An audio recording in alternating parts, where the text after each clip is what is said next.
Okay, now, from the beginning. Hi, my name is Adam Goods and welcome to the Goods Oil. Today on our show, I'm joined by Brian Parker, Chief Information Officer at 86400, Australia's newest smart bank. Brian, welcome to the show. It's a pleasure to be here, Adam. Great. And Brian, look, it's fair to say the banking and finance sector is going through massive transformation and a bit of a shake-up, so to say the least. Can you tell us a little bit about 86400 and your take on where we're heading with our banking? Yeah, for sure.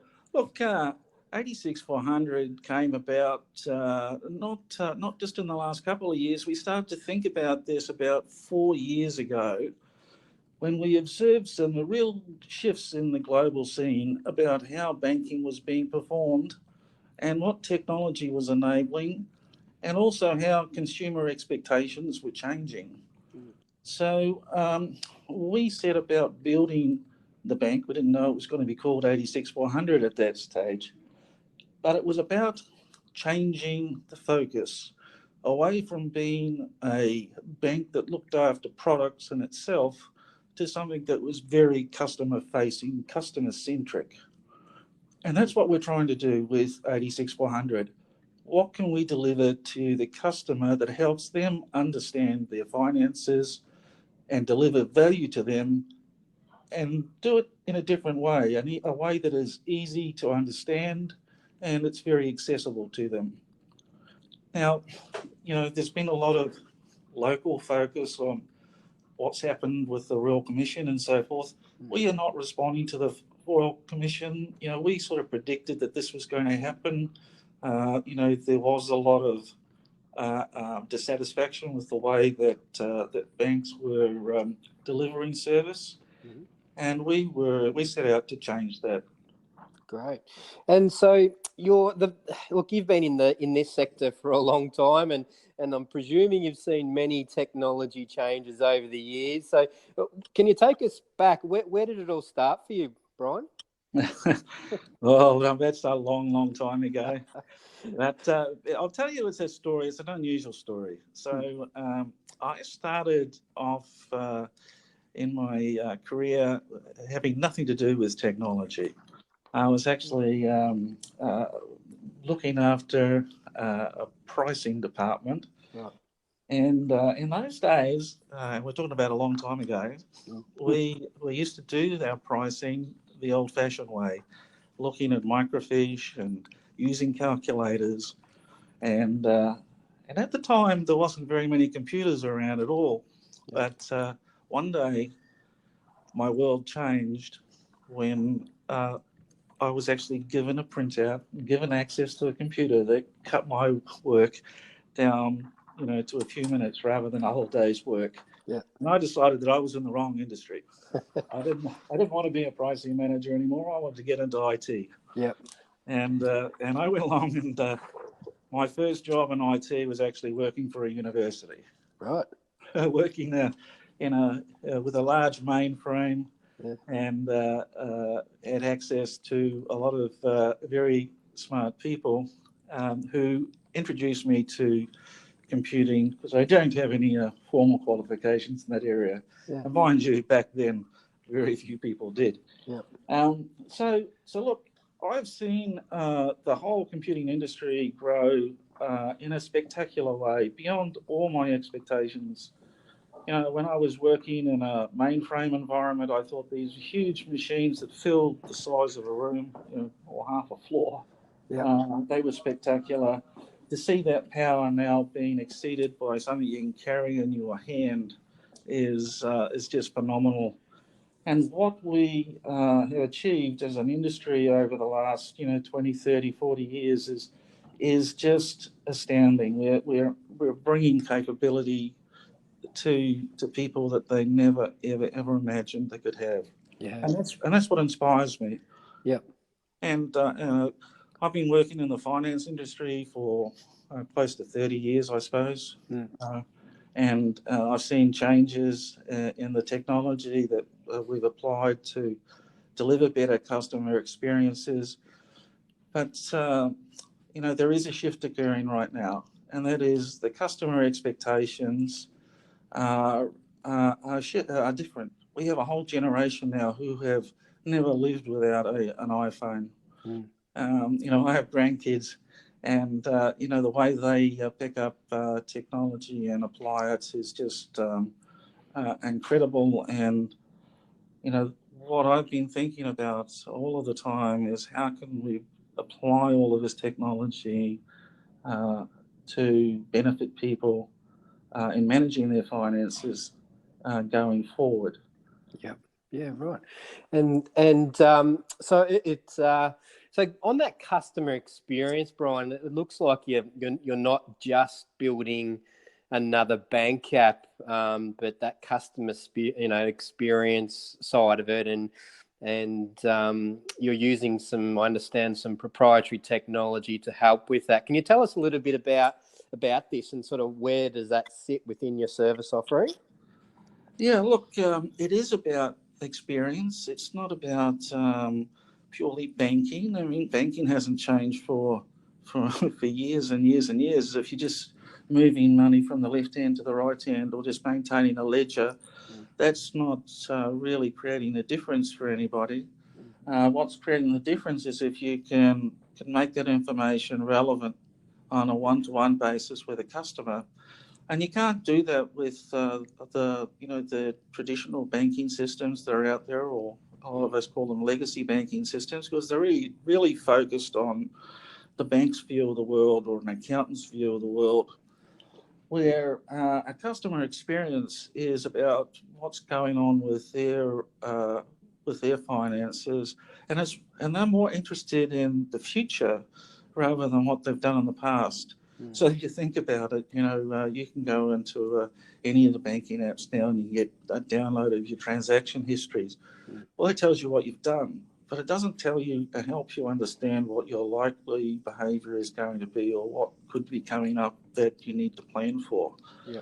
And so we sort of have created some technology which is very focused on that customer experience, and not so much on the banking as in moving the money from A to B and making sure it's all safe and reconciles. That's just maintaining a ledger, make sure your money's safe. But the customer experience that we generate is forward-looking. What could you do better? What could you plan for better?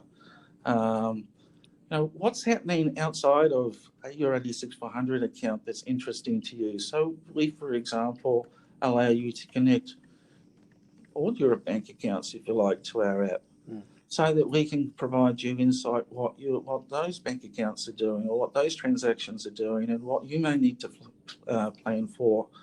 For a utility bill that may be coming up and being paid for out of somebody else's account.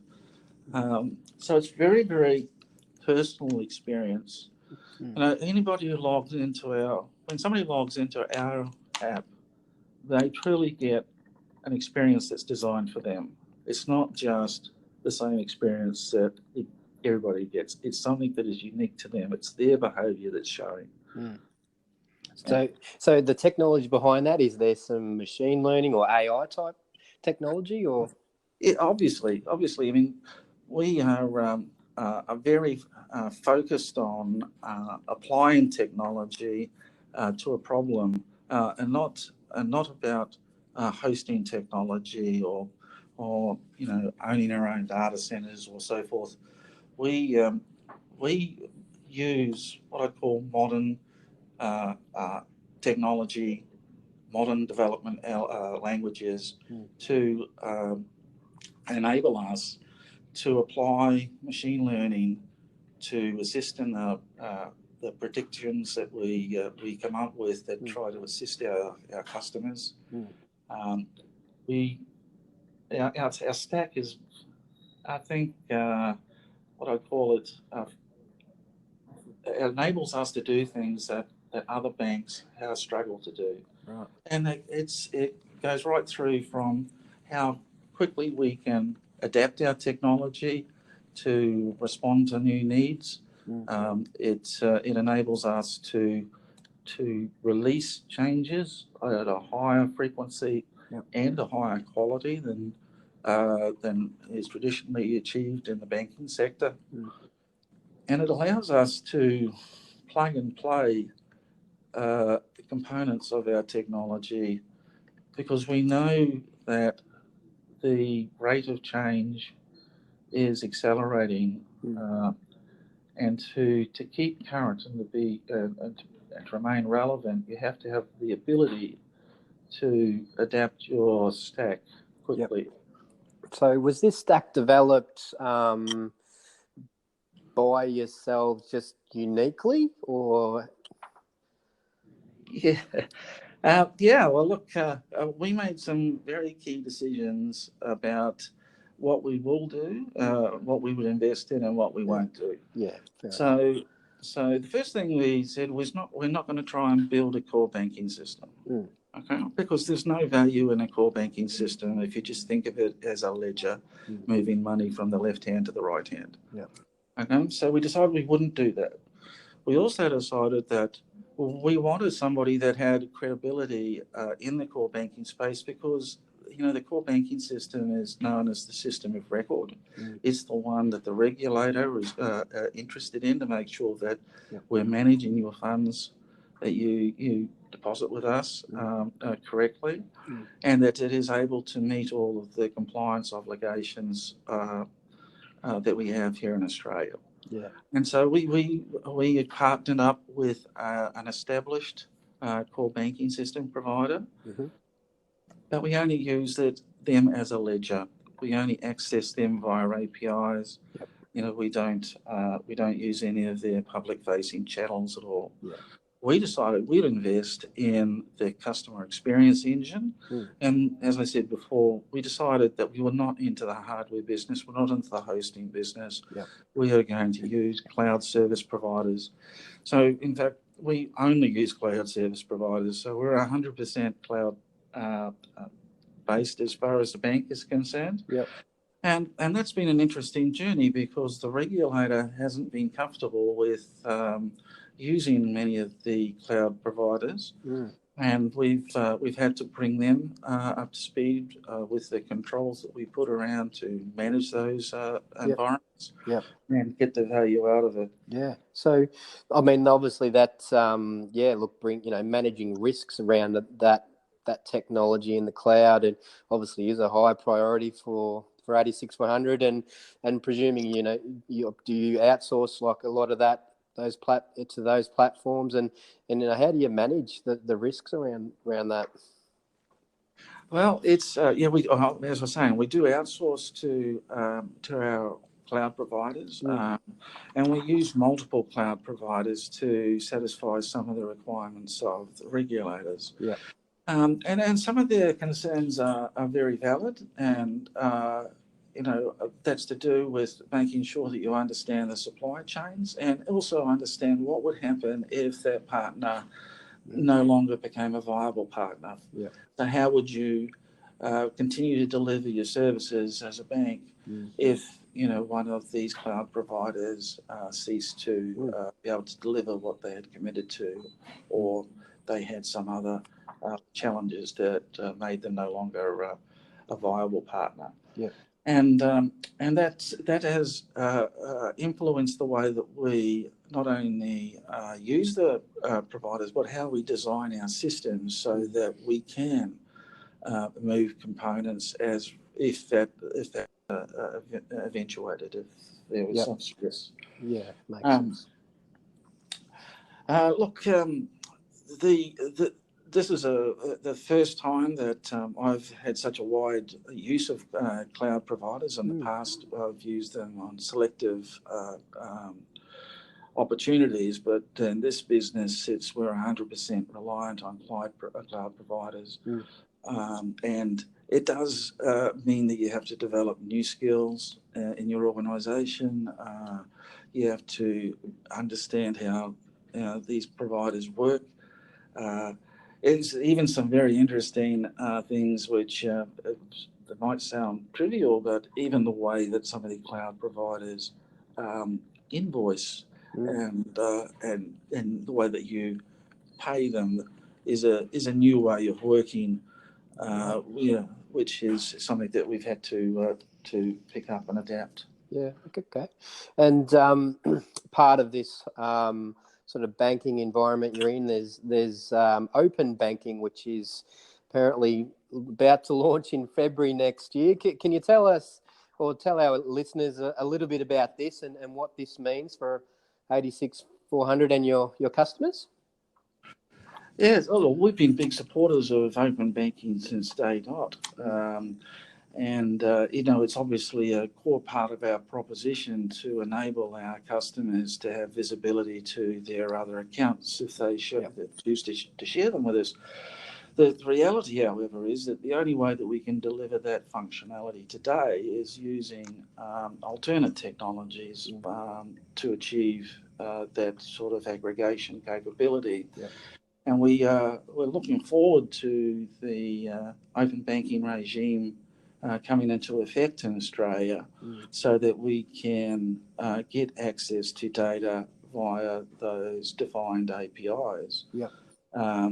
I suppose the challenge for us is that, open banking is going to take several years to implement before all of the ADIs in Australia are connected to that system, which means that we have a different sort of a problem. We have to have a coexistence strategy so that, if Bank A is available and publish their data on all of their products via the open data, the open banking APIs, then we need to connect to them that way. But if there's another bank or a subsidiary of one of the big fours that don't provide access directly, then we have to continue using the technology we've got at the moment.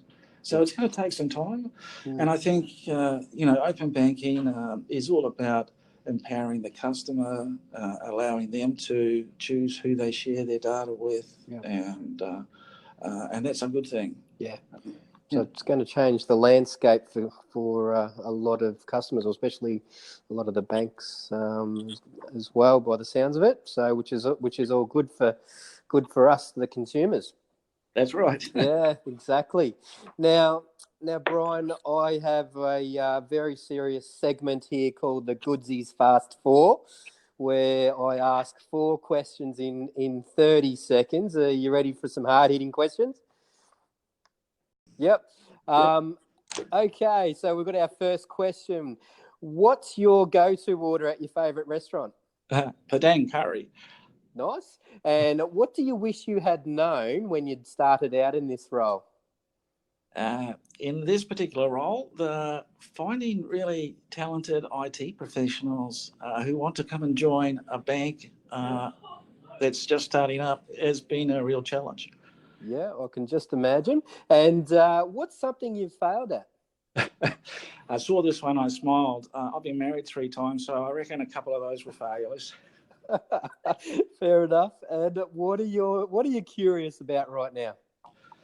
Look, I'm really curious about what the world's going to look like when my grandkids grow up and become active in the banking segment. What are they going to expect? And I'm curious about how I'm going to be able to deliver that. Yeah, absolutely. Okay, well, that's all for today's episode of The Goods Oil. Thanks for listening, and thank you, Brian, for joining me today. Okay, thank you, Adam. Thank you, and join us again next week when we bring another CIO to the Goods Oil podcast and find out how they are making a difference to this world we live in. See you then.